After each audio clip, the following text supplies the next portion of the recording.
Welcome back to Noise Avocation Podcast, the weekly show on all things music related.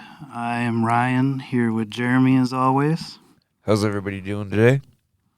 Today we have Tanner and Carl from Majesties on the show with us, and if you have not checked out Majesties' Vast Reaches Unclaimed yet, it is out via $20 spin, and I mean, it's phenomenal. Like, I don't have any other descriptive words other than phenomenal to put out there for you. Just hit play, no skips.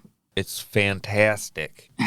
If you're a fan of At the Gates, Dark Tranquility, Gates of Ishtar, The Absence, In Flames, Dissection, Winter Sun, that sort of thing, anything that's melodic and metal. If you're a fan of that, definitely check this out. You will love it. I can promise you that. We're going to... And if you haven't heard melodic death metal, this would be a good place to, I guess start. I didn't think about that. Like, if you're... there could be somebody out there that's like, what the fuck is that? Anybody out there, check this out. But yeah, you can follow the podcast on Instagram at Noise Avocation.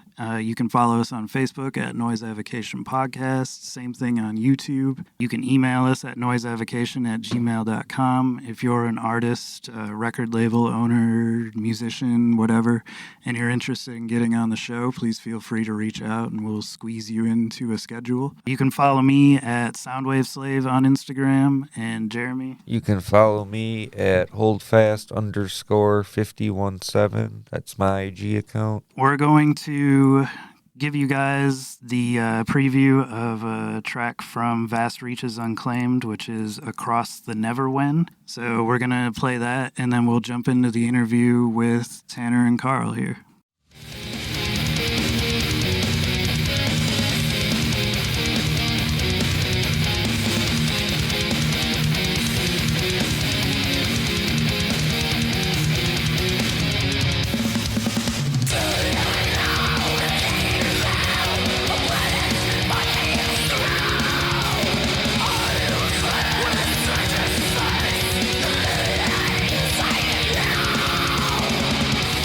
Down.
We have Tanner and Carl here from Majesties. If you guys want to go ahead and just introduce yourselves so people can match voices with names, go ahead.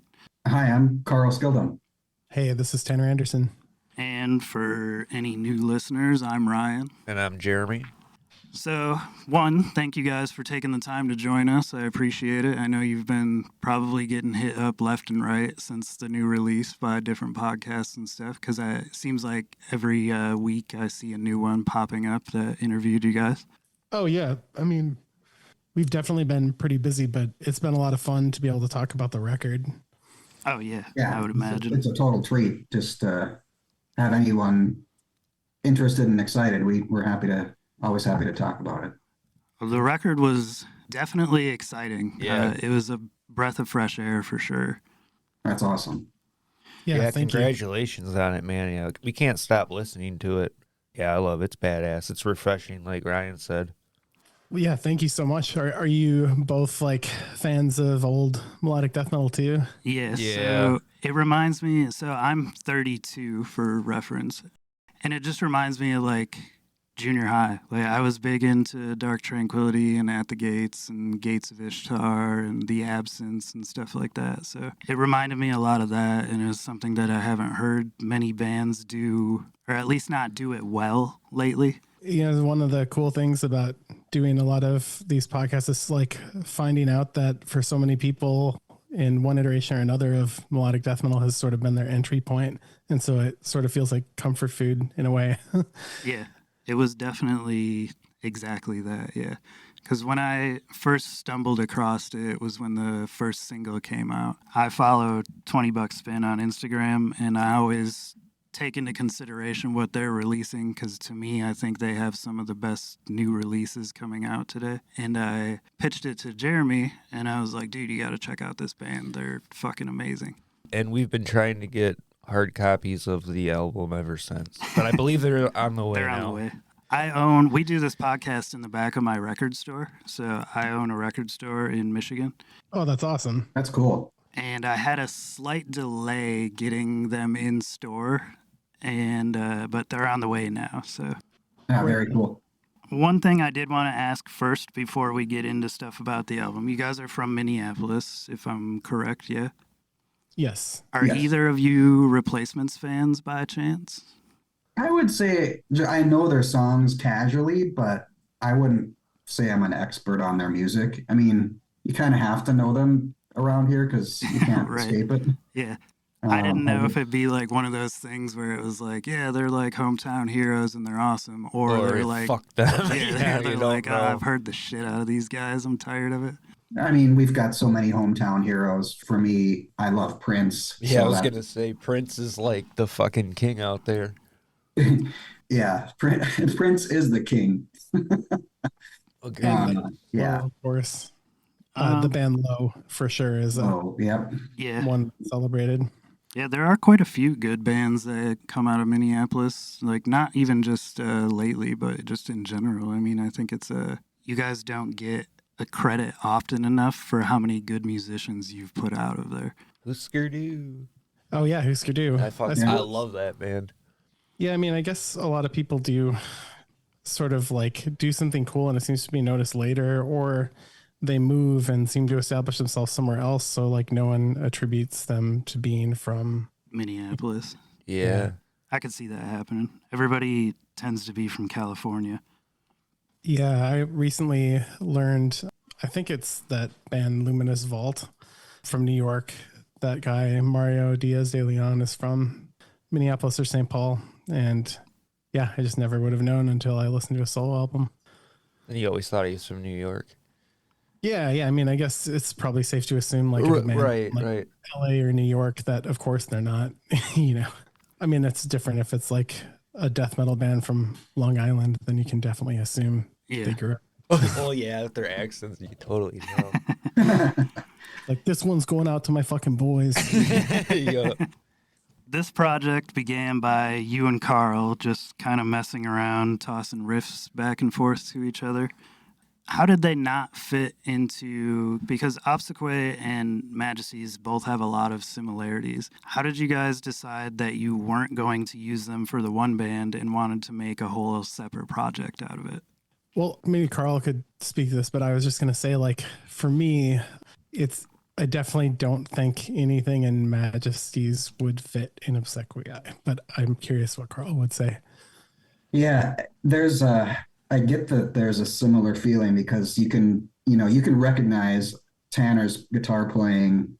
Tanner, I always think of, you've got a very distinct feel, and you've always been one of my favorite guitar players to listen to, and very recognizable. So I pick up that, but I know also that Obsequiae has, and I don't want to say rules, but it does have a base in medieval and early music that has specific scales that don't necessarily get used in Majesties, where Majesties were kind of not necessarily required to use those the way that Obsequiae tends to use a little bit more of those structures are based on medieval music.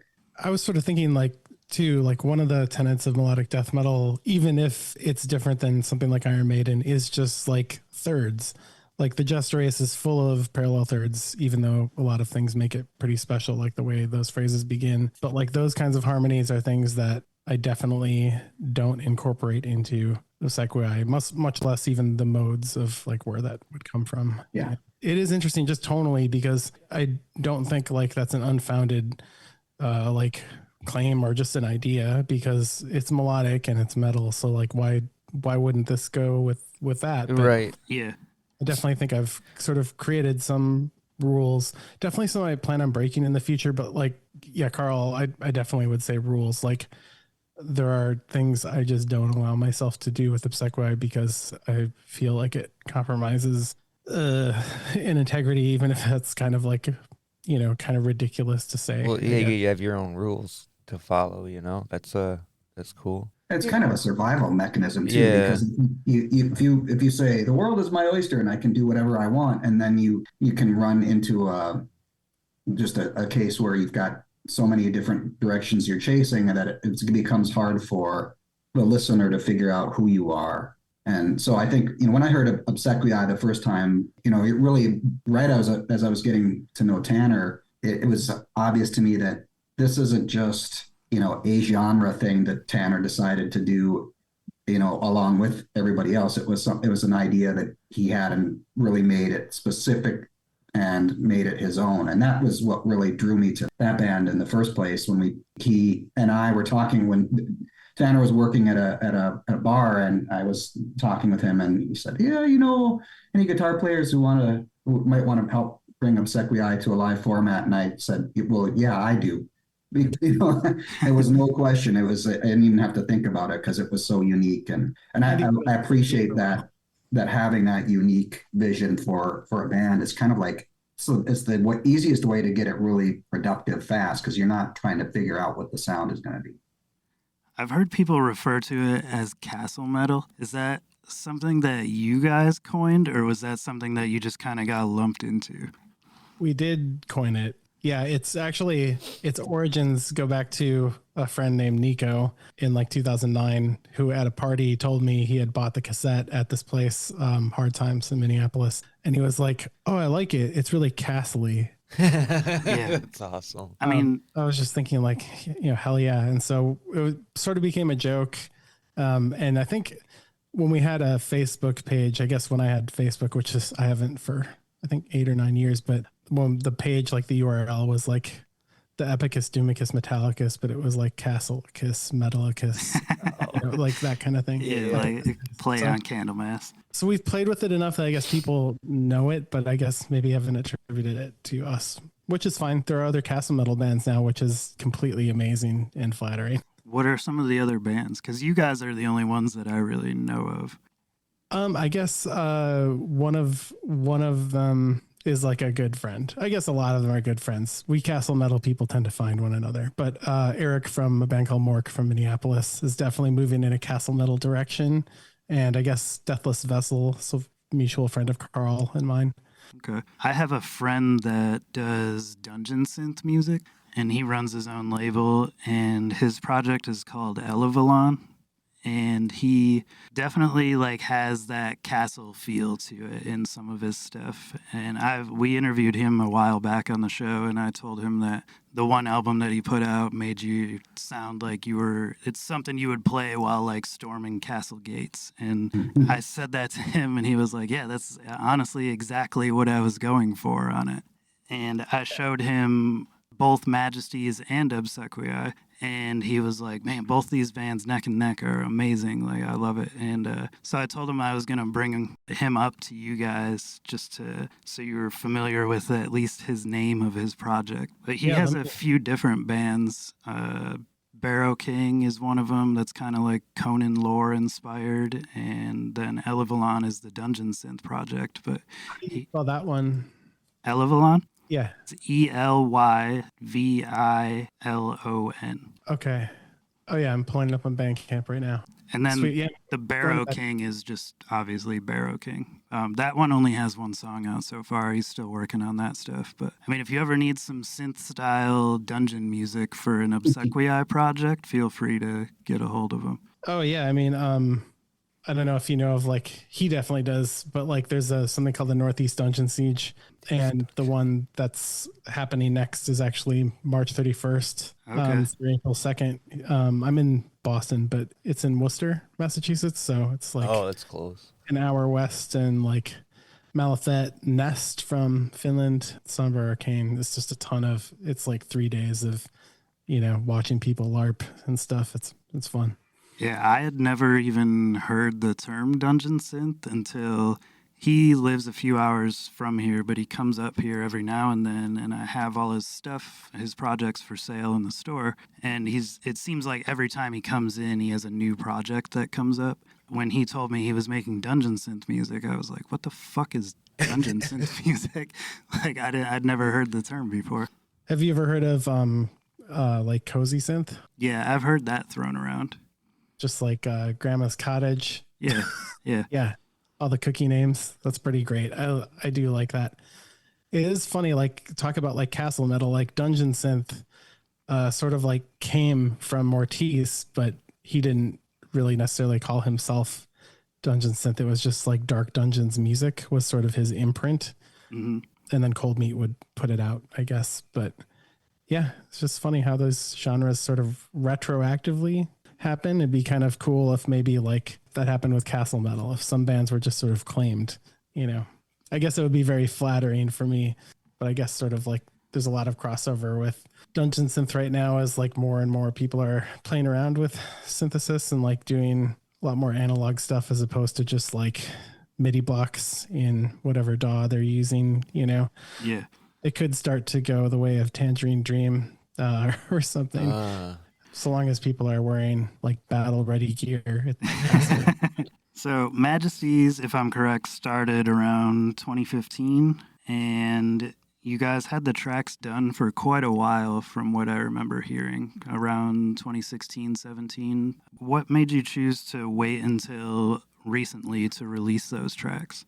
Well, yeah, it was 2017. I think I was just checking on my phone to see when we had the track list figured out, and that was the date that I found. So we worked fast because it was just, like you said earlier, it's Tanner and I sitting in front of the computer, passing the guitar back and forth and just kind of geeking out the whole time. And so it was a lot of stuff. I think like an almost 20 different song ideas, and we scraped them down to 10 that we thought would make a good album. And from that point on, the original idea wasn't that it was going to be just Tanner and I. We wanted to have other people on board. And so that's really what took some time, is figuring out who would come along for the ride. And Matt came on board pretty early on in those discussions that we wanted to have him work with us on the bass, but figuring out vocals and drums, that's what took a lot more time. I think, we kind of went through the list of our friends who were vocalists and or drummers and tried to figure out who was going to want to do this. And that always takes time. People have to get familiar with it, think about what they're going to do with the material, what different approaches they're going to take to it. And that's really kind of why it ended up being a couple extra years of just sort of, we were being patient and working with friends of ours who were, kind of thinking their way around the material and what is this going to fit in with schedules. And, eventually, I think it was around 2019, we realized that for whatever reason, just schedules or availability, it was going to make sense for the three of us just to move ahead and finish this on our own. So that's kind of when we made the decision to start really getting serious about finalizing the recordings, and we re-recorded all the guitars in 2019 just to get everything, sounding ready to hear. And then the pandemic came and that slowed us down a little bit too, but yeah, which was a terrible time to try to release a record for sure. Yeah. Or record one. Yeah. Yeah, or even record one at that. So originally, Tanner, you weren't set to do vocals on the Majesty album then? Correct. Yeah. And so the answer was just right in front of you guys the whole time then on the vocal side. As you're trying to figure that out, you're like, oh yeah, we have this guy. I mean, Carl and Matt could have done it too. I don't know. When I think back, I don't even remember if it was just like a group. Obviously everything's a group decision, but like, I don't remember quite how that happened. Actually, it was a little blurry in the beginning of the pandemic when we started talking about it because like no one's fault, but our vocalist had to just sort of bow out, and we're great friends. It was not about music or anything like that. So yeah, it just sort of happened.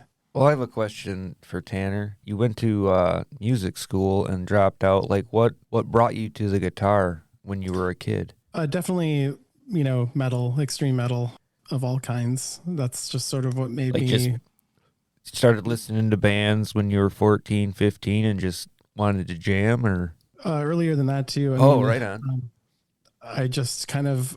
I don't know. I always really liked metal. I'm not trying to be like when I was 6, I was listening to Morbid Angel. No, not at all. But I definitely was one of those kids that like, if you were listening to Pantera, I found something heavier, and so I just kind of kept doing that. If anything, it was like kind of one of those, like, I want to find something more underground always. And then, I ended up around like a bunch of people that just like, that's what I listened to. And a lot of it was at a record store that I went to. And then I started working at when I was 16. So living the dream. Yeah.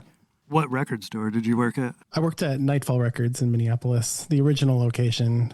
I think it's sort of poorly remembered after 2001 because like the dude who ran it out of his apartment, supposedly. I don't know. So it was a storefront and a label, and we put out albums by Forest of Impaled, Sarcophagus, Judas Iscariot, Side Project, and just a bunch of pretty cool bands, Bloodstorm. Do you still collect records currently or no? No, not as much. But I definitely, handled a lot of mail order at the store and, ordered a lot of things for myself. I did buy used as well. So I got a lot of things that like definitely a 16-year-old shouldn't have their hands on, both like zines, shirts, points of contact, all that stuff. So I was the same way. I always tried to look for the heavier, more underground things, and Pantera would have been a good reference point to where if you were listening to that, I was trying to find what was, I don't want to say cooler, but less known, because I always thought there was something more to appreciating the people who weren't in the spotlight of things. For me, I think, I hear you. Like, there was something about like going through Metal Maniacs the first time and like looking at these bands and kind of realizing like it was a lot different than the hit parader right next to it, where there was like this really awkward sex appeal to these bands. And then you'd like look at a band like Obituary and you're like, oh, okay. Like they don't care. Right. Total heshers, like, sexiest guys in metal. Yeah. Yeah. So like, I kind of felt like this has to be right. And they put out some of the greatest death metal of all time, I think. Even like their latest record was so fucking good. Phenomenal. Yeah. That song, My Will to Live, on that new album is incredible. There's definitely some accidental, like I don't think they probably listened to Eternal Champion, but that song has some Eternal Champion riffs like crazy. If anyone's listening to this, you should listen to Ravening Iron and that back to back. It's like riff for riff or what? Oh, I mean the pacing and the chord changes, and yeah, there's a lot of So crazy when that happy happens. accidents for that song, My Will to Live. Yeah. Hey, you have to wonder if it was by coincidence or if they were like, they heard it and they're like, oh, we could carry this over into our own music somehow. Yeah, I have no idea. I mean, I'm not about to accuse Obituary of plagiarism, Right, right. I'm about to see them, hopefully in May. So They're a excellent live band if you've never seen them. No, I One of haven't. the best live bands I've ever seen. Oh yeah, they're great. They don't try to do anything flashy. They don't try to like kill you with stage presence. It's just they play good, they play loud, and they play. It's like they're better live than on a studio album, I would say. Yeah, yeah. So you're seeing them with who are they on tour with? Immolation, Blood Incantation, and I'm gonna skip the last name because I don't remember. Integrity, maybe, or something like that. Yeah, I'm honestly not sure. I just know those three for sure. So, Blood Incantation, I have a question about. Obviously, Dissection was probably an influence on you guys as far as the melodic side of things goes. Not as much for me, but I do love like the Somber Lane. Yeah. So, there's a band called Stormkeep. I don't know if either of you have heard of them, but there's members of Blood Incantation in that band. Oh yeah, Yeah, And- Isaac. Yeah. it's awesome. Okay, I cool. really like those records. Yeah, Yeah, they they're were both fucking great. bitchin'. And there's another band called Thulcandra that is, you know how Gruesome is kind of like an ode to death? Thulcandra, I would say, is like an ode to dissection. Yeah, I just they just came through Minneapolis, and I got to see them. I've been a fan of theirs for a long time, and it was a treat. I think they may still be on tour. This was just a few weeks ago, so they as far as I know, it was the first time they had been through Minneapolis, so it was Oh, awesome. modest. Carl opened for him. Oh, wow. That's sweet. Yeah.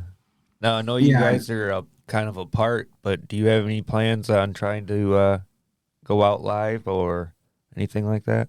Well, we recently announced that we've got a new drummer. John Kerr has joined us, and he's also an old friend of ours. So it's really, it feels good, and we're not really thinking about shows in the short term because we want to write some music together. So that's what we've been working on. Well, right, And- because this is already like way old to you guys, so I could see why you'd want to do new stuff. Yeah, I mean, I still love all these songs. They're fresh, but fresh to me, but also they've been with us for a long time. And so we didn't stop when, in 2017 when we had those songs, Tanner and I still would get together randomly and, write new stuff. So there's a lot to sort through, but part of the fun is just also writing new stuff now that we have had a chance to hear this final project.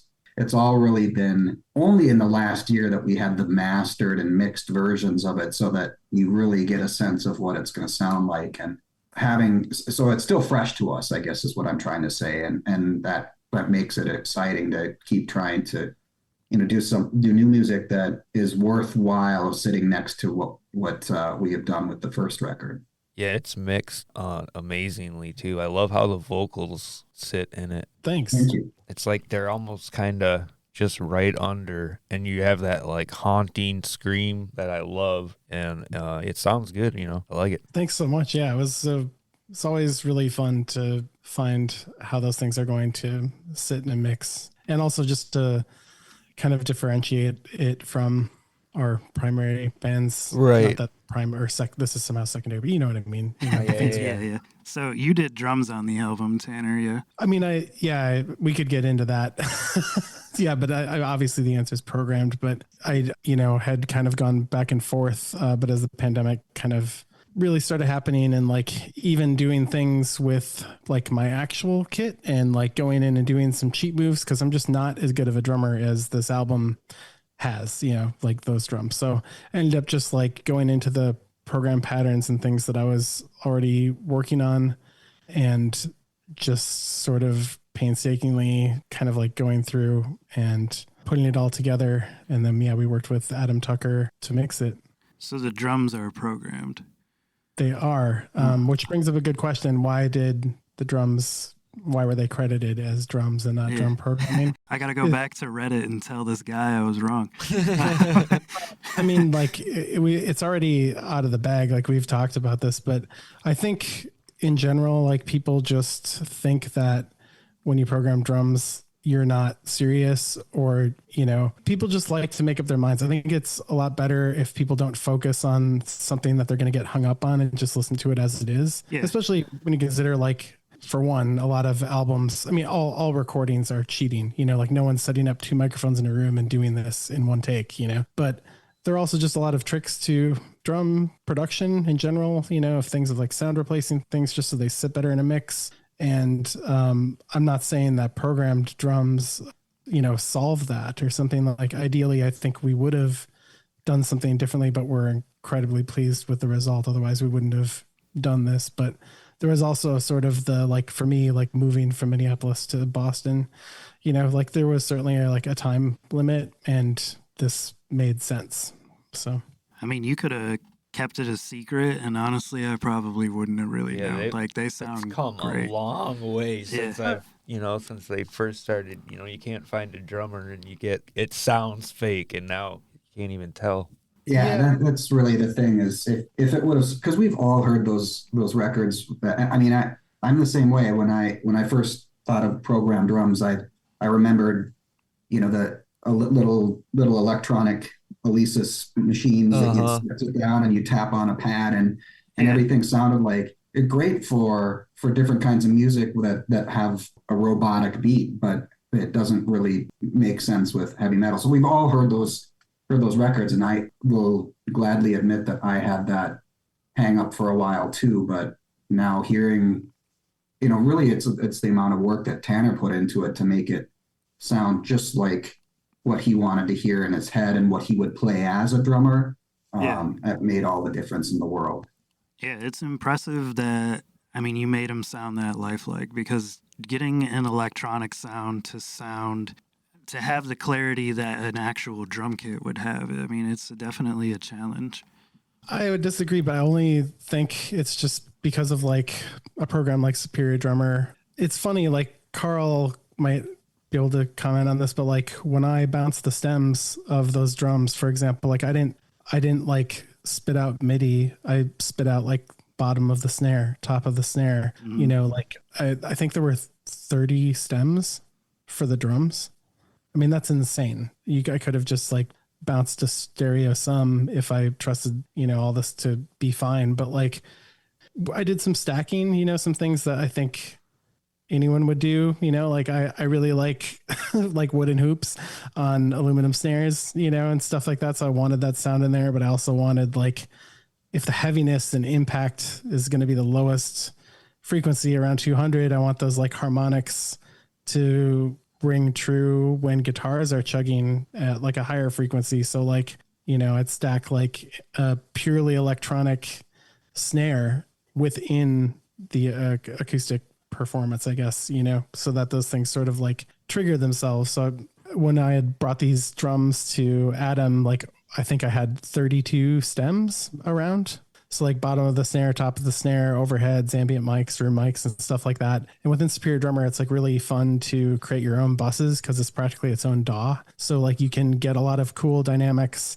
And the funny thing is, like when I bounced it, of course, like when all those things are at like full volume, you know, like a snare and your room mics, like it sounds insanely, I wouldn't even say real. It just sounds like a big mess of like someone playing in a garage, you know? And so when we gave that to Adam and we're like giving references for like, this is how we want the drum production to go, the way he treated it, it's not like he made it sound like programmed drums. I don't think he did, but it definitely, like, the dynamics that I sort of painstakingly programmed definitely got a little more polished and punchy, and it made me nervous, but I still thought it really suited the mix, you know? Yeah, Well, it came through nicely for sure. And a lot of like, I really thought it was fun too, because like I write all the drums for Obsequiae as well, even though Owen performs them. And so I love just like practicing things like this, where it's just like constantly like straight into triplet, you know, like 16th notes and stuff, and just like practicing those rudiments downstairs during a pandemic. I would have loved to have gotten up to, you know, like actually play this on the recording, but it just wasn't feasible for me. I did see a clip of Obsequiae playing live recently on Instagram. Do you guys have any plans to release a live album by chance? No, I mean, ostensibly we just did. It's just free, but because it's not like packaged, I guess people are like, there are comments like, is $20 going to put this out on LP or something like that? Like Dave did offer from $20 Spin, but like for us, we had a lot of things kind of go wrong, like most people did during the pandemic. So like we had a bunch of rehearsals, and of course, like when you're arranging all of that with people who are coming from like out of state to rehearse with you, and then your shows are canceled, like you're in the hole. You know, it's not like the guarantees for one-offs are great. Like it's usually good if you can break even, you know? Yeah. So yeah, I mean, just kind of like doing that again was like a labor of love, and we wanted to do it. But there are also a lot of people who like came to Minneapolis for our show that we had to cancel. There's a COVID thing with both opening bands. So we weren't just going to be like, oh, we'll just play, you know, like it would have been a hot mess. Like the promoter was out, like that show was done. So like we wanted to have something to give to people who had traveled all this way. And I kind of felt like for a lot of the pandemic, there were people that couldn't, you know, come to Fire in the Mountains or Northwest Terror because of like COVID. Yeah, or it was hard to travel and stuff. Yeah. So yeah, the choice to make that free was like very deliberate. I know we could have capitalized on that. I mean, the clips sounded great. Like I know a lot of people like working in the record store. I've heard this go both ways, where some people love live albums and some people can't stand them. And I don't. I mean, obviously there's some better than others, but like Obituary just did those 2 live records that were technically live studio albums. I mean, they recorded them all as a live performance, but it wasn't like from a show. So it was kind of worded a little weird, but they did sound really, really good. And like the clips that I seen of you guys sounded phenomenal. So that's why I was wondering if they were going to go on a record or not. No, definitely not. So Carl, you mentioned that you guys had about 20-ish songs and you slimmed it down to 10. So do you guys plan to take the remaining songs and release another Majesties album, or are you writing all new material with John included and then releasing another album down the road? I think we'll probably, I mean, I wouldn't be surprised if we mine for bits and pieces from those older songs. I know that there have been 1 or 2 things that I have from those early riff tapes, because that's really what they are. Is there's more, they're, you know, a lot of riff collections rather than, you know, completed songs in most of those cases. But, you know, we may pull 1 or 2 things, but not, I think, like it's had said earlier, it's just sort of fun to be writing again now, and knowing what the first record sounds like is to, you know, try to really keep that as a focal point. I don't know. We still just like to write, so I think it's just kind of a selfish thing that we want to just have that immediate reward of hearing new riffs in this format that we like. Do you think that since you guys didn't really have a whole lot of pressure to put this album out, the Majesties album, do you think that added to how well it turned out? Like, as opposed to if you're going to write a second record, now you have expectations to live up to? Oh man. Yeah, I will say sometimes I have those moments of, oh no, what have we done? But they're few and far between. I think I try to not let myself get too worried about like second album, sophomore slump or whatever that is. Cause I think mostly I just feel like, you know, it would have been different if this would have come out and it would have just kind of been swallowed up by the millions of other records that come out and nobody would have noticed, but I'm glad they did. And that, at least for me, makes me feel like, well, not only is this for us, but it's also for everyone else who's interested in this sound. And that means it's worthwhile to see what we can do to live up to the standard that we set on this first record. I'm maybe a little more naive, but I'm also way more optimistic, just because like there's not a chance our second record won't be better than this one, like in my opinion, because we're making genre records, you know, with this so far, at least. Like I know that there are exceptions to the rule, but within metal, I really don't like, let me rephrase this. Like a lot of the things that I grew up really loving, I couldn't stand it when those bands changed. Yeah. Like I realize a big part of that's me. I'm not saying like this isn't healthy to do that. It is very healthy. But when you're going for a style as niche as ours, talk about like rules and parameters, like you're talking about a matter of years of kind of things to mine from, even if it's not entirely musical and it's more kind of atmospheric, just like the overall like kind of ethos of these bands. It's not like we need to search hard for inspiration. Like we will once again make a melodic death metal record that sounds like something that should have come out 30 years ago. Like that's just what's going to happen. And we have archives of riffs that are just sick as fuck. And the stuff that we're writing right now is also coincidentally sick as fuck. So it's not a chance. If it's not as good, it's our fault and it's going to be good. So when you guys are writing riffs for Majesties, how do you decide? I know you said you have sort of rules and parameters as to what goes to what project, but what, like if you say Carl comes up with a riff, what helps you decide like, okay, we're going to use this for Obsequiae or oh, we're going to use this for Majesties? Like how do you make that choice? Well, really, I don't write anything for Obsequiae. I'm a live member, so that really makes that super simple. Is that Tanner? Okay. All the Obsequiae material comes from Tanner. So this is what's really helpful for me is that we've all got multiple bands and different interests, and I never let myself have an unstructured writing session where I say, I'm just going to play some riffs and see what band I'm going to stick these to, because it would mess my brain up too much. So I always have to say, tonight I'm going to write for, Majesties, or tonight it's Inexorum or Antiverse. I mean, so we'll set aside, that writing time, and I'll put my brain into the mode of I'm specifically writing for this band. Yeah, I would also add that, like, for me, it's intimidating as hell. It's really intimidating for me to write Obsequiae music. Like, I can write riffs all day, but like, so can most people that write riffs, like that's not the only skill you need.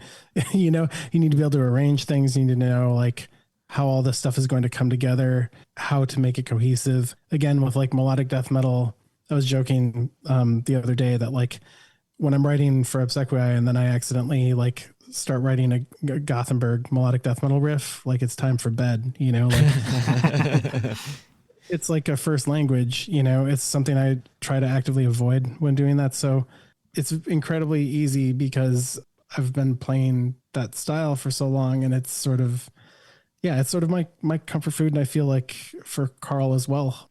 Yeah, absolutely. It's not intimidating to think about writing. It's very fun. And it's, our friendship really is like tied into this band. I mean, it's outside of it too, but like, this is how we really became friends, was playing music together, and choosing to do Majesties did that as well. So like, it's a great thing for our friendship. There's nothing better, man. Yeah, it's really the best. Hell yeah. Now, I'm sorry. Go ahead, dude. I was just wondering I've about been stealing the talking this whole it's time. cool. I was peeing. How did you guys come up with the idea for the artwork and having, I believe it's Juan something Castellano? Yeah. Did your cover? And it so- fucking looks cool as shit, man. It's like fucked up landscape that you don't want to like visit. Yeah, no one's gonna vacation there. No, you just like looking at it from afar. But it's fucking awesome looking, man. It's the weirdest verbo of all time.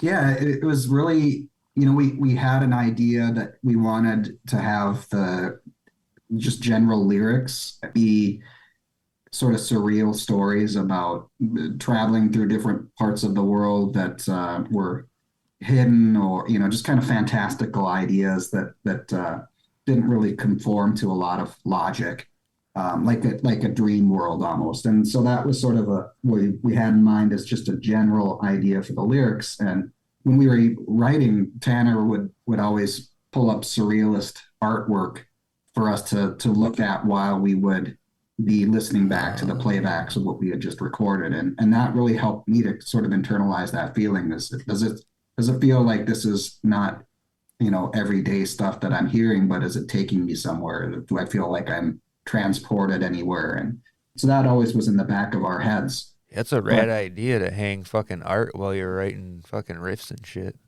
Yeah. You know, I took that idea from someone. Did you? I That's started- fucking awesome. And I keep learning, like Matt Kirkwald, or, in Majesties as well, has told me some things that maybe seem like common sense, but like sort of fundamentally changed how I listen and hear what I'm creating too. Is just, for one, mix with your eyes closed. Like you can make all kinds of adjustments are right, but does it sound good? Don't trust an EQ analyzer, just because it says one frequency is boosting and in a way that's like destructive. But similarly, like Jason Walton from Agalock had mentioned that, like, especially when Don lived in New York and they were in Oregon, that they would do that as well. They'd say this song needs to be, like, for example, an ocean. I'm not pulling from, anything truthful here, but like this specific mood. And so I always have found that to be helpful. And yeah, if anyone's listening who writes music, you should try it. It's like a really cool exercise. I love Agalock. They're a great band. I could totally see how that would apply to them. The hanging the pictures and listening with your eyes closed and that sort of thing, because they're a very atmospheric band. Yeah, definitely. I like that whole taking a sensation away, so then like your hearing will work better because your eyes are closed or whatever. That's amazing. Yeah, definitely. Like dulling some senses can Heighten others. Yeah. So what made you guys land on the name Majesties for the band? I think, Tanner, that's something you just had in the back of your mind for a while. Yeah, I was holding on to it for, the great band I was going to form one day. Mm-hmm. Yep. And of course, it's like risky because you're just, you check like Metal Archives or something for looking for a band that has this name or something. So pressure was on. We had kind of considered some others, like every band who comes up with a band name, and we came on that. Do you care to share some of the others? Or are you saving them for more projects? Carl, do you want to? I don't remember too many others that we talked about. There was originally, and I think maybe it might have made it online in an interview on something else, but there was an original idea for it to be called Keld of Leith, and that did make it in as a lyric, but we just kind of found that maybe wasn't quite the name that worked for us as a band name. So I don't know. It's not really a great story, but we did work it in as a song lyric. Okay. Yeah. For anyone that doesn't know what a Keld is, meaning 100% of the people listening, it's like an archaic lost word for like a fount, like a something that like, water would come out of. And then Leith, of course, is like basically oblivion, so. Yeah. Where did you seem to have a lot of different terms that are unfamiliar to most people. Like Obsequiae is, I looked up the definition for this earlier, and I'm probably going to screw this up, but it's like the last rites read at a funeral, a Catholic funeral in Latin, if I remember correctly, or something of that sort. Yeah, it's for a mass funeral. Okay. Where do you makes get it this sound like- stuff? Like, where does it come to you inspiration-wise? Well, I'd love to say that I'm like someone who appreciates literature, but like I don't have time for book learning. So I listened to Gorment, from Sweden, and they had a 7-inch called Obsequiae. Originally, I was like, I wanted to call it Obfuscate, which is what a stupid name.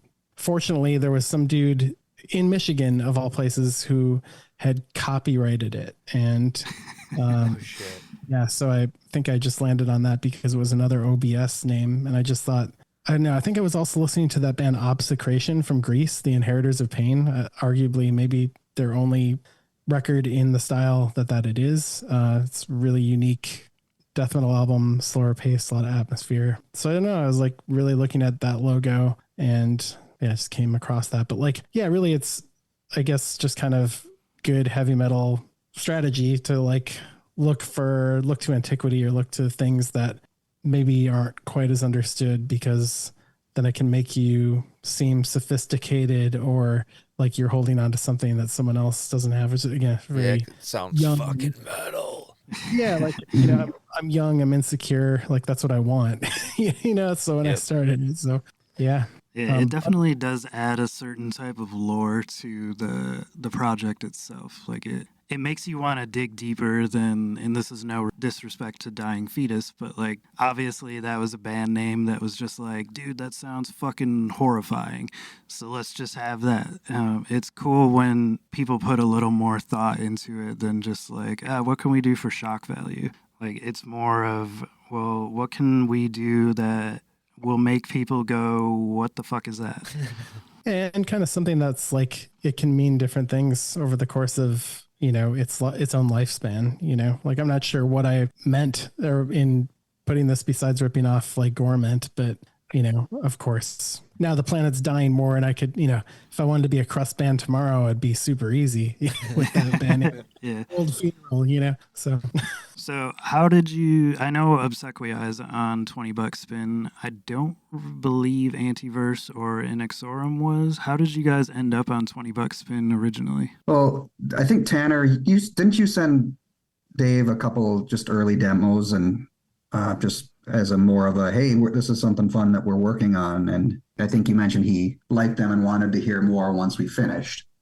I actually forget if I even sent him anything. I think I might have just mentioned it and maybe at some point sent him something. But if this happened, it would have been like back in 2017. Yeah, way back. But yeah, I think there was definitely, because we had maybe some other places we probably could have shopped it.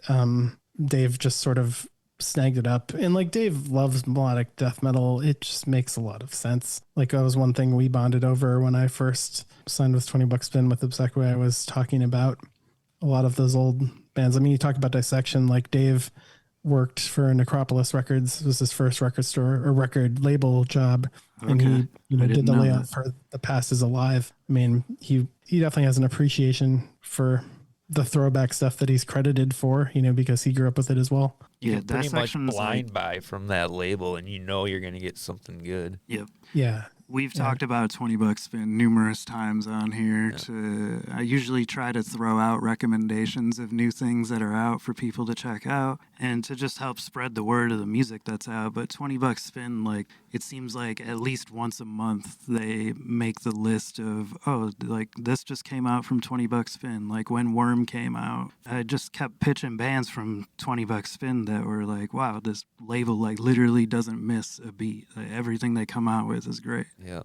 Yeah. I mean, he's done a lot recently and always. I mean, there's some things I think that are just forgotten about too. Like he put out Atlantean Codex in the United States when no one really wanted to touch epic heavy metal for a label of his size at that time. And, he put out that Tribunal record, which is like another debut from I think they're from Vancouver, just like Epic Doom. I actually met them when we played Northwest Terror and was like, how'd you end up working with Dave? And they were like, oh, we just submitted our demo. And so who, not like, I'm not trying to be like Dave's old, but I'm just saying there are a lot of people within metal that like get a little jaded or just kind of, maybe if not jaded, like the excitement of bands that are new, it can kind of fall off. And Dave has not just done a good job of like staying on top of new bands. Like I think he really gets excited. I think he likes working with younger people too. Just because the old kind of like the demo was better idea, like that really kind of stems from how ambitious and like amazing bands can be when like they start the fire, and it hasn't gone out yet. And so I think he likes to kind of see that stuff through and pass on his own excitement for it. It's just very cool thing for him.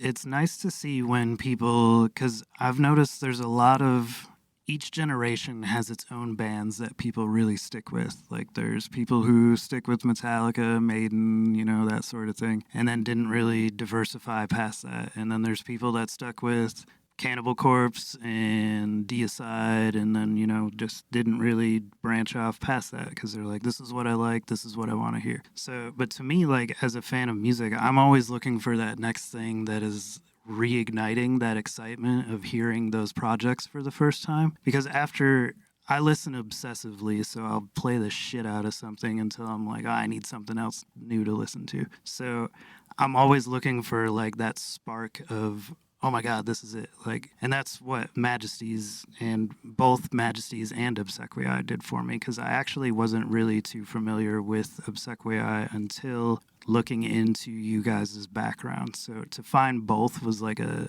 double whammy. That's awesome. Have you checked out Inexorum yet? Yep, and Antiverse. Yeah. I even looked at your Project Celestial too. Oh, wow. I'm sorry. I have a couple questions about that, actually. I read somewhere that you play harp. Was that on Celestial or was that on another project? That was in Celestial. Okay. How did you start playing harp? Because that's such a unique instrument to pick up. Oh, man, I'm so sorry for this answer. My mom played harp. Okay. That's it. That's cool. So No, that's cool. Like that, I like piano is probably my favorite instrument. Like I love singer-songwriters. People wouldn't expect it, but I love like Alicia Keys and just piano players in general. Thelonious Monk, all that stuff. So it's cool to see people that play unique instruments like that. And harp, I've never played a harp, but to me seems like something that would be a pain in the ass to play. it can be. I mean, it depends how serious, like if you're really into playing piano, like it can also be a challenge too. Like a lot of people, like kind of when New Age was kicking off in the 70s, but really like started gaining momentum in the 80s, a lot of people who played piano and sang found themselves playing harp. Like Kim Robertson is one from Wisconsin. Like she's magnificent. And yeah, it's really just kind of like the only difference is like your right hand, you know, because like your pinky is naturally going to sit on a higher note on a piano, you know, on your right hand. Whereas on a harp, it's just transposing the piano keys diatonically, you know, to a folk harp, like just all the white keys. And then your pinky's on a lower part. So really like people who play piano have a very easy time picking up harp. It's kind of cool. Interesting because you wouldn't think that on the surface, but it makes sense. Yeah. Yeah. And of course, like orchestral harps are something I think that if someone's like, oh, how did you end up playing orchestral harp? Like that's a question for someone that you might as well just ask, like, how many horses does your family own? You know, where do you summer? You know, like, cause those things are like, they start at $30,000. Folk harps are like, you know, pretty affordable. A lot of people like rent them to own them and stuff. So it is exactly what it sounds like. It's for people. So they tend to be more affordable. Well, I think it works in your favor though, because with the genre of metal like that you dabble in, I think it could be tied into relatively easy. Like I could see a harp being in a breakdown of an Obsequiae song. Yeah, I mean, it'd be cool to like explore how those things could work more as opposed to just kind of, you know, being kind of like bookending groups of metal songs and stuff. Yeah. What about you, Carl? Do you happen to play any random instruments like recorder or anything out of the ordinary? Well, no, but I did, and I have Tanner to thank for this, is that I've been dabbling in hammered dulcimer, and I would not say that I am in any way qualified to perform in front of people with it, but it is a really cool instrument that I've enjoyed just trying to figure out, but I'm very much a beginner. I would not call myself a player, just more of a very early stages of trying to understand how it works. Yeah. I mean, you got to start somewhere. You ain't going to pick it up and be a pro at it. Right. Did you believe I have this right, but you wrote most of the lyrics for the Majesties project, correct? Yeah, except for the opening song, which was more of a collaboration with Tanner and I on writing it. But yeah, everything else, I think those were lyrics I came up with. Did you have any particular inspiration when you were writing lyrically, or was it just kind of you had the idea of the vast reaches unclaimed, like we just talked about a little bit ago, as the theme for the album, and you kind of circled around that? Yeah, there's something specific about the kind of melodic death metal that we were wanting to hear, and there's a lot of those early records that I really fell in love with had a lot more linear songwriting, so it wasn't just verse, chorus, verse and the sort of standard rock format, but it was, the riffs kind of evolves all the way through the song, and you might have some things that come back, but it wasn't really that same rock and roll song structure that I think of so much with other stuff that I've written. So it was fun to write lyrics that go along with this style because I felt like all the songs had a beginning, a middle, and an end, and it really lent itself well to writing little stories that kind of had a beginning and an end rather than just be completely abstract or more of an emotion. So that, I that was sort of a fun challenge to write that way. And, other than that the structure was really just come up with stuff that takes me out of the day-to-day and into more of a fantastical world. That was really the only guideline that I set for myself. So, the songs kind of have, a fantasy element to it and a little bit of escapism. And I think that really works well with what we're doing. It's meant to feel bigger and more majestic than everyday life in a way. Yeah. Is that kind of like where the vast reaches unclaimed kind of comes from? Like the title? Yeah, that's a lyric from one of the songs. Because it sounds like another dimension or that you're trying to see. Yeah, exactly. And that's all it's meant to do is sort of evoke a sense of wonder.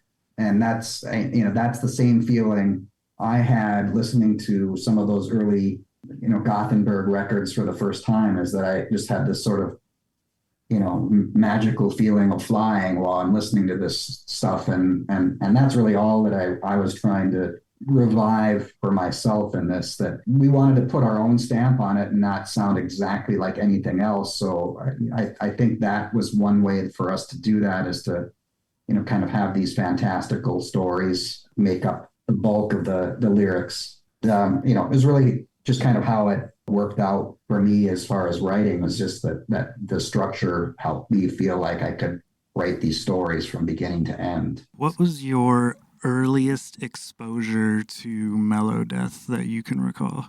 You want to go first, Carl? Sure. So my teenage years were in the late 80s and early 90s. So I got to listen to the earliest days of thrash and death metal, but right when it was new. It was in my most impressionable teenage years. So, and I was a fan of traditional heavy metal before that. So I heard all of this stuff finally coming together when some buddies of mine, who, like, the three of us would, like, someone get a new tape or a cassette, because I was still buying tapes back then. We'd get a new tape or CD and we'd share it with our other buddies. Hey, I just got the new Carcass, and we enthuse about it together on landline phones. And one day the guys called me and said, we just got this comp that's the Wrong Again Records comp, and you've got to hear it. It's amazing. You'll love it. And one of the guys, a good friend of mine, Mike, he said, I got two words for you: In Flames. And he played the song that they have on that comp, which is Ever Dying, from their Subterranean EP. And I was hooked, and that was exactly the sound that I wanted to hear. It was all my favorite elements of extreme metal kind of coming into one package. And from there, it was just a lot of trying to chase that stuff down and get import copies of that, because I couldn't find it just walking into most record stores, unless they were really specializing in metal, which we did have a couple places like that. It took a lot of digging, but I was chasing down Dark Tranquillity and just anything else at the gates that had sort of that vibe to it. And it was kind of fun to be there right as that stuff was coming out. Yeah, most definitely. I didn't catch on to a lot of that stuff till probably 2001-ish. And I was about 11 or 12 years old then. So I'm a little older, so I was around for some of the Dark Tranquillity stuff. It was cool to see it, really come out as a new thing. That was a lot of fun. And I feel pretty lucky to have had the chance to get excited about it when it was fresh and new and didn't really even have a name yet. yeah, Wasn't a genre on its own. It was just death metal. Right. to see something from the rise and then be to you guys are kind of like the revitalization of that era at this point, really. So that's cool that you were around from the beginning and now you're helping bring it back to life. Because I feel like with the success of this record, you may have some people that are trying to follow in your footsteps. There are definitely bands that have been doing this for a while too. Like, we're not alone. you know? No, I know that, but I'm just saying, like, you guys are like the hype right now around the genre. Yeah, gosh, that's weird. So, Tanner, what about you? What was your early exposures to melodeath? I think, I mean, I guess for context too, I think the first issue of Metal Maniacs I bought was in 1996, and 97 was really the year that I was like, employed in buying things. So I know I heard Stand Up Blaze. I'll never forget that. That was at my good friend and bandmate Nick Korean's mom's tattoo shop. And one of the guys there was in a local death metal band. And I just remember like really liking it and thinking the vocals were obnoxious. But I had then started reading more. And then I initially had gone to a store called Root Cellar Records. It was the first store I went to before the one I worked at. And I bought in one go, I bought Dark Tranquility, Skydancer, My Dying Bride's Trinity, which is like their first 3 EPs. And I just remember Skydancer being like, what the hell is this? And Carl, I don't know if I ever actually told you this. And if I have, I'm sorry, but Mike Paradise, the drummer for Antiverse, worked at this record store called Down in the Valley near the house I grew up in. And I remember going in there and actually like looking for anything I could find on, like Relapse or a Nuclear Blast. I'd had luck, like even at the mall. Like I bought Tales from the Thousand Lakes at the mall. Weird. Funny. And it wasn't like some of that stuff, like the Relapse stuff was not it's underground, but like you could buy it practically anywhere, Yeah. And I might as well have been a Sam Goody. I don't know if that's what it was, but like when I went to Down the Valley, I was like asking about some of these bands, and Mike Paradise was like, "Oh, this is the best death metal record ever," and he brought me to At the Gate Slaughter the Soul. And at the time, I just remember thinking like, I don't know if this guy knows what he's talking about. I not only didn't buy it, but I made a special order for In Flames, and I special ordered what I thought was the Subterranean EP, but it was I think it was the Black Ash Inheritance, the Shaped CD. Oh yeah. Being so happy when it came in, but also disappointed that it was only a couple songs, and it cost $30. Oh. But yeah, I don't know. It's hard to like pinpoint exactly. Melodic death metal is just, it was very popular in the underground. Like I think you'd find Dark Tranquility records right next to Impaled Nazarene records, at any underground shop. So I was kind of like, I guess, fortunate to be kind of entering at a time when like experimentation was happening with sort of like merging what was black metal at the time, second wave, and what death metal was sort of becoming after its kind of peak in 92. Did you happen to check out any of the newer At the Gates releases or no? Yeah, I actually still don't like Slaughter of the Soul, and I don't have any problems with it. I'm just saying, like, when I'm going to records to listen to, I still don't like that style of melodic death metal. I thought that I don't like aggression, or that like if someone put it on, I wouldn't tap my foot and be like, "Oh, this is actually awesome." Like I probably would do that. It's just I've never in my life since owning that record like just wanted to reach for it. The same with most melodic death metal that sounds like it. I just kind of have always gravitated more toward the adventurous stuff, Yeah, the not so ordinary household name. Well, I don't want to call it a household name, but like a melodeath household name, Those are obviously the bands that people know about immediately in that genre. Yeah, I mean, I still think in some ways I definitely reach for household names now, like Dark Tranquility and Flames. And I know I've said this a lot, like in other interviews, but like A Blaze My Sorrow, like that was a huge one. If Emotion Still Burns, like that's still a very celebrated album. But there are enough ideas in that like to this day, I'm still like, what? It's mind blowing to me, as if Skydancer didn't have those ideas either. Did you happen to listen to the new In Flames? Because I haven't listened to an In Flames record since, I believe, Come Clarity is where I dropped off at. I dropped off, I think, Clayman or Colony. I was disappointed in both, and I've recently revisited them and been like, wonder what my problem was. And then I probably remember like how many great records came out that year, and I just wasn't listening to New In Flames anymore. So I never checked out any of those other albums, but I did listen to the new one, or rather like the 2 or 3 singles, just because people are like, this is a return to form. And I did not think it was. Yeah, I didn't either. And I've heard a lot of people say that too. So, and that's why I revisited it, because I was like, oh, maybe it'll be like Clayman or Jester Race or, something like that. Like, but it just, one, I don't think it was done very well as far as the production goes. It's very muddy and quiet. Yeah, I don't even remember. To be fair, I listened to it on YouTube. Like that's I was watching. So it's a hard reference point. But like the Halo effect, I mean, talk about something that like maybe seems like a paradox of like, why don't you like Slaughter the Soul? You like Halo effect because it's aggressive, but it's not like, it's not though. I mean, I feel like it's more like pop music. So I just want aggression and things from other kinds of music than melodic death metal typically. And Halo effect, even though it's definitely more reductive than the things that they did in the past, it recalls them in a way that showcases like how great they are. I'm sure to like younger people, like, why is this melody special? I hear like this kind of melody all the time, and here's just performed by like, I'm the reason you hear that all the time, But I thought that record was great. I know Carl feels similarly.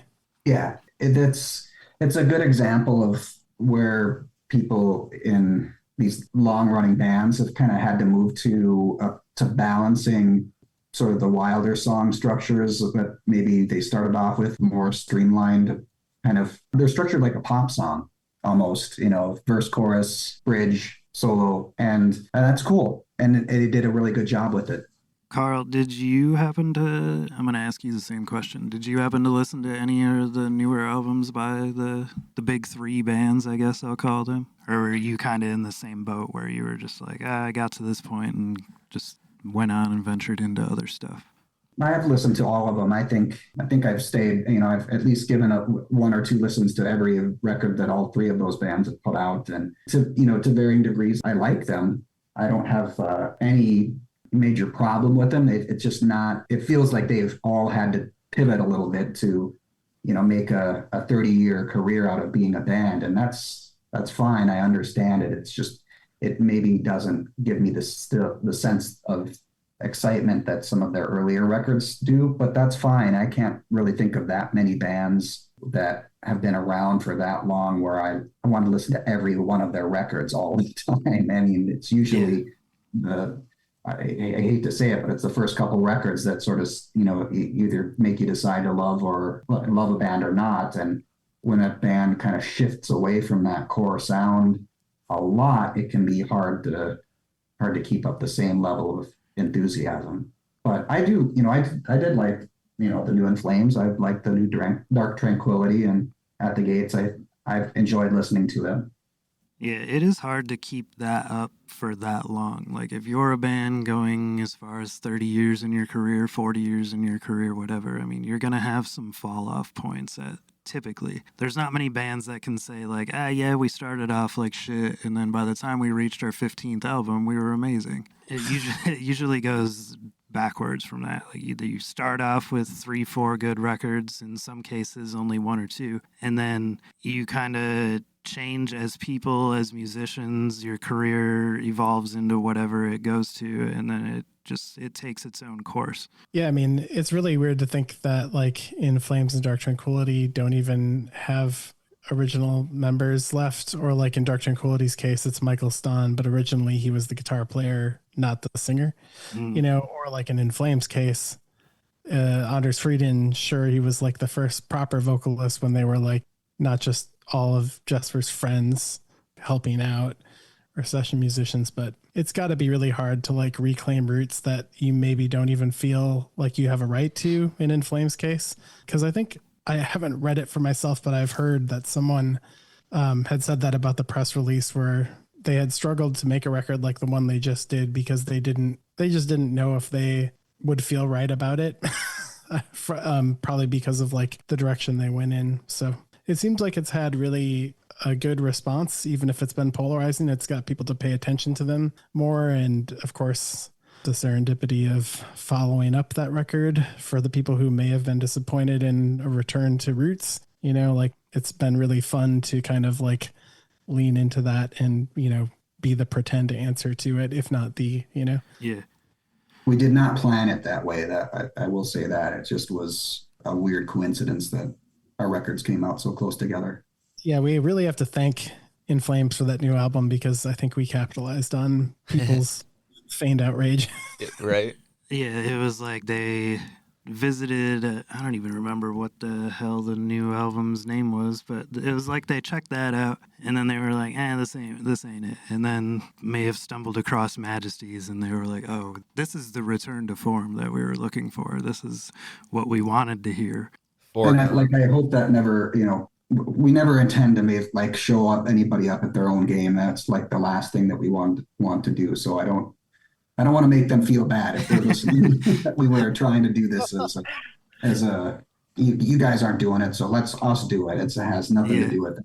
We were trying to make something that we wanted to listen to, and we felt like it hadn't been done in quite this approach for a little while. So that was really it. Carl, I heard in another podcast that you were on that you are friends or acquaintances somehow with the owner of Ferret Records. Another Carl? Oh, yeah. Yep. Yeah. Yes. Also Carl. He and I knew each other from time in the hardcore punk scene, and he had put out some records that some friends of mine and local bands had worked with him. So yeah, I do know Carl, and I remember when there was, I think it was, I want to say it might be Reroute to Remain or Come Clarity. I can't remember which one came out on his label Ferret. And I know there was one In Flames album that did. I don't know which. Yeah, that was really bizarre. I remember I was at work. I worked downtown Minneapolis, and so I could take the Skyway over to a Target that still sold CDs, and I bought that In Flames record on Carl's label at a Target store. Yeah, that probably blew you away. Hey? Yeah, that was wild. So were you ever in any hardcore bands or anything of that style yourself? I was in a band called Threadbare that was around from 94, 93 to 96.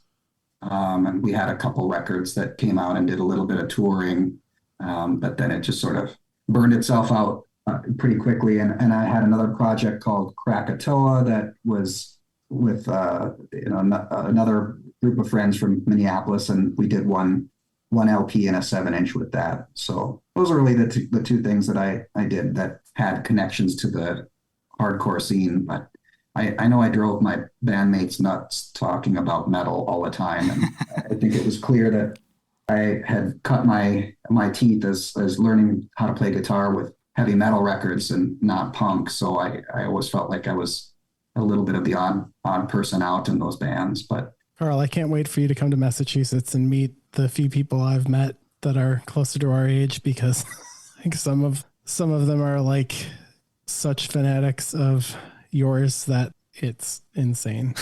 That is insane. I can hardly believe it, but that's very cool.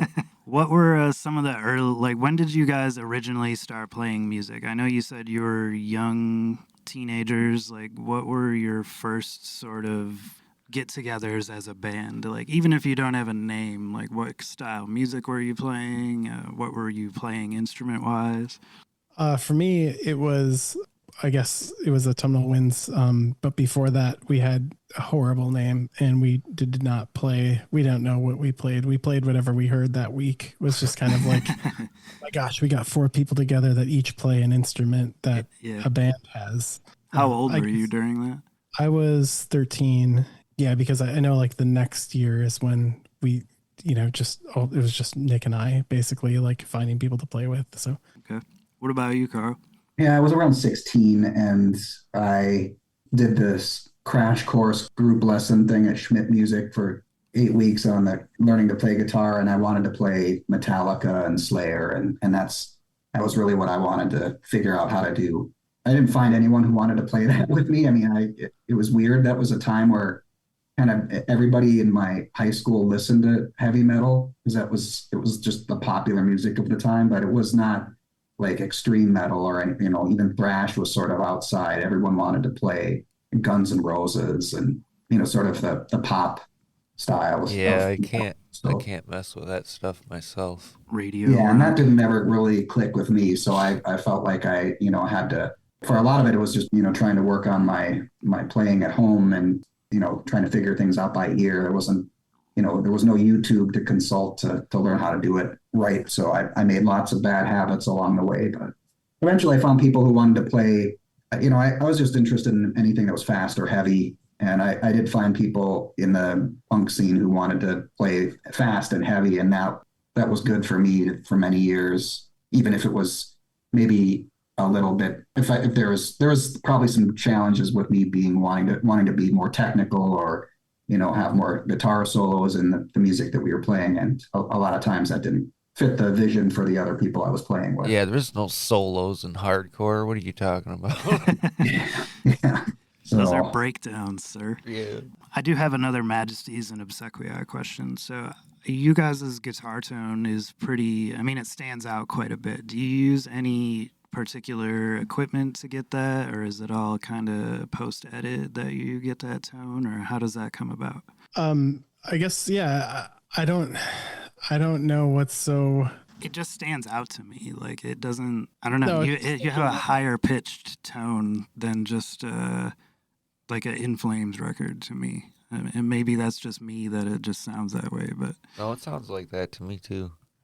yeah, like maybe it's just, I mean, we play an E flat standard in both bands. And for a tone, it's usually distortion followed by delay and reverb. Maybe on a computer, I'll add like compression or something like that. But like I've seen people like online that are like, oh, like you use a harmonizer or like pitch shift. I don't use any of that. And like, I don't know why that's attributed. Sometimes like people that play just will be like, oh yeah, like all the fifths, as though like I just play parallel fifths. I don't do that either. I think it's just, when you hear like single notes on a guitar, and then you hear like a melody and then you hear another melody over it, like so long as again they're not parallel to one another, you're going to hear all the harmonies. You're going to hear the, especially the fourth and fifth as a resolve, because in 13th century music, especially 12th century, like that, your fourth and fifth in unison are where you do that. So that's where those rules come in.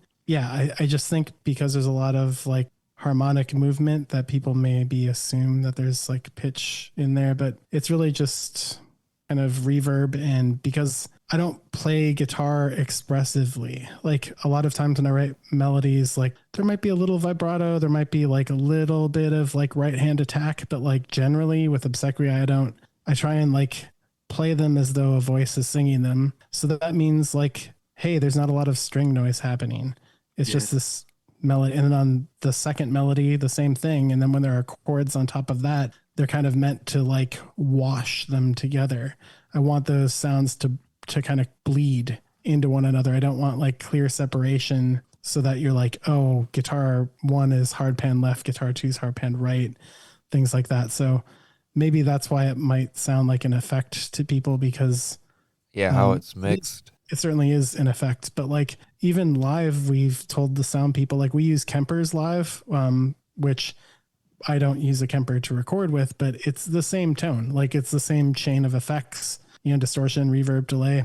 I guess there's a noise gate on these. And I guess a cab sim when it's going to the house. We do fill up the stage with the sound as well, so we're not just like playing to in-ears and like thinking we rule and there's no sound on stage, like not that kind of, but like those go direct to house. So of course, like the Fire in the Mountains thing was awesome because, how I guess I would record it is exactly how it was recorded, like straight line out. It's not like you're hearing air between a microphone and a speaker, with something like that. You're hearing pure digital tone, which of course a lot of people hate until they're like, hey, that's really unique. I like that. So I don't know, big fan of digital. yeah, I mean, you do it well. So I can see why. Thanks. Yeah, I just love digital effects. I love digital synthesis. Love natural sounding guitars. I love music that's got a strong right hand attack and, all kinds of dynamic. I just don't do it with Obsequiae. One last question, and this is the question we ask to all people that we have on the show, just because Jeremy and I are fans of numerous genres of music. Like, I'm into jazz, hip hop, soul, funk, Motown, metal, death metal, hardcore, like all over the place. Everything pretty much, except I cannot fucking stand polka music or mariachi music, which is basically just Mexican polka. Do you guys have anything out of the ordinary that you listen to that people wouldn't expect, whether it's like a guilty pleasure thing or it's just something like that you appreciate the musicianship in that's outside of metal? Yeah, I mean, I'd say almost exclusively. I don't listen to a lot of new metal. I definitely listen to a lot of electronic music and also jazz. I like McKay McCraven, especially recently, and I really like the noise project out of New York, Kjostad. What about you, Carl? I'm a big fan of electronic music too. I mean, that's probably one of my favorite things to listen to if I'm not wanting to be actively focused on, active listening. So I listen to a lot of electronic music when I'm working. And I've got a soft spot for classic rock too. I mean, I grew up on that. That was the first thing that made me think that, standing on a stage with a guitar was cool. And so I like some of those older bands. I mean, I can happily listen to Journey and it's still makes me feel like a little kid. Yeah.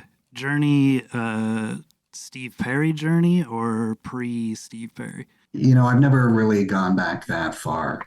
You should listen to their first 2 albums. They're fucking awesome. They don't even sound like Journey, to be honest with you. But Next is the main record that's really good. That was before Steve Perry got into the band, and it was just the guitar playing on it alone. It makes the record just great. Yeah, I got to check that out for sure. They all have ridiculous hair on the album cover. I can't remember their names off the top of my head because things start to blend together between genres name-wise. But they got this huge 80s hair, and it's a goofy-looking album cover, but the record itself kicks ass. Nice. What's kind of funny, about additional listening is, what's the name of the Dungeon Synth band? Elevalon. It took me months to pronounce it right, so don't feel bad. I didn't realize this till I just navigated over to this Bandcamp page because I looked it up and then put it away. This Full Moon Over Yuletide Eve. Yep. He played on fucking Thanksgiving, and ever since have listened to it. I've listened to every one of these. I can't wait to tell my fiance Paris plays in a band here, and she also is involved with Dungeon Synth, so she's gonna absolutely go nuts that you brought this up because Small world. a lot of it. That's crazy. Specifically, listen to this, especially the cover of Full Moon Over Yuletide Eve has been on our living room TV so many times on a 55-inch screen. So yeah, that just came out around Christmas time. Well, maybe it was Christmas. Of course, it is Yuletide Eve. Yeah. I'm tempted to go get her. She's in the other room. This is nuts. I just know my mother was visiting. So are you sure? Let me just click on it. I need to see when this is released because I swear she was here. Well, yeah, I don't remember the exact date, but I thought it was around Christmas, but that it could have been closer to Thanksgiving and it was just Christmas themed. And that's why I was thinking it was released November 4th. Okay. Yeah. So yeah, we Christmas totally themed. had Thanksgiving with this. That's when I first heard it. He's going to listen to this and be like, oh my God. You should know, my mother also really enjoyed it. That's why we kept playing this project. Oh, that's cool. Amazing. Yeah, he'll be happy with that, I'm sure. Coming to visit, and she got a dose of Dungeon Synth from your friend.